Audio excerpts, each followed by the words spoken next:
அரபு கதை ஒண்ணு மக்கள் எப்படியெல்லாம் ஏமாத்தப்படுறாங்கன்றத சுட்டி காட்டுது. அத கேக்கலாம்.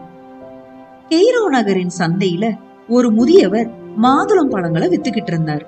ஒரு தினாருக்கு 5 பழம் அப்படின்னு கூவி கூவி வித்து கொண்டிருந்தார். ஆனா அவர்கிட்ட யாருமே பழம் வாங்க போகவே இல்லை. அதே நேரம் ஒரு இளைஞன் அந்த சந்தைக்கு வர்றான். அவன் ஒரு தினாருக்கு நான் 6 மாதுளம் பழம் கொடுக்கறேன் அப்படின்னு விற்க ஆரம்பிச்சான். கூட்டம் எல்லாம் அவனை தேடி போச்சு. அவன்கிட்ட உள்ள மொத்த பழங்களும் சில நிமிஷத்துல காலி ஆயிடுச்சு.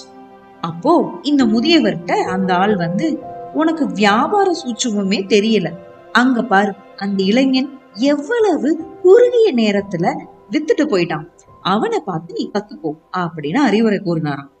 அதை கேட்ட அந்த முதியவர் ரொம்ப தெளிவா சொன்னாராம், அந்த இளைஞன் என் மகன்தான். நான் தான் அப்படி ஒரு தினாருக்கு 6 பழம் கொடுன்னு சொன்னேன்.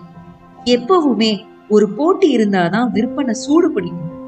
யாரோ ஒருவன் என் கூட போட்டியிடுவதற்கு பதிலா நானே பொய்ய ஒரு போட்டியை உருவாக்கிடலான்னு நாங்க சேர்ந்து நடத்திய நாடகம் தான் இது. ஒருவேளை நானே அவங்க கேட்ட மாதிரி ஒரு தினாருக்கு 6 பழம் கொடுக்கறதா சொன்னா கூட நீங்க யாரும் வாங்க மாட்டீங்க.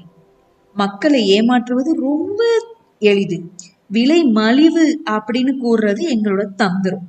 விற்காத பொருளையே கூடுதல் விலை வச்சு அதுல தள்ளுபடி தர்றத நாங்க தந்திரம் சொல்றோம். மக்கள் எதையும் ஆராய்ச்சி பண்றது இல்ல.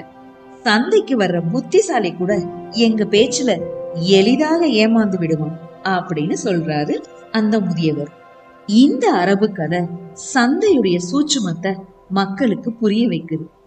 இதே தந்திரத்தை தான் இன்னைக்கு பன்னாட்டு நிறுவனங்களும் மேற்கொண்டு வருது.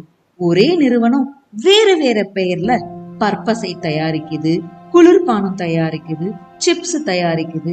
ஆனா கிடைக்கிற லாபம் ஃபுல்லா ஒரே நிறுவனத்துக்கு தான் போய் சேருது. நல்ல கதையில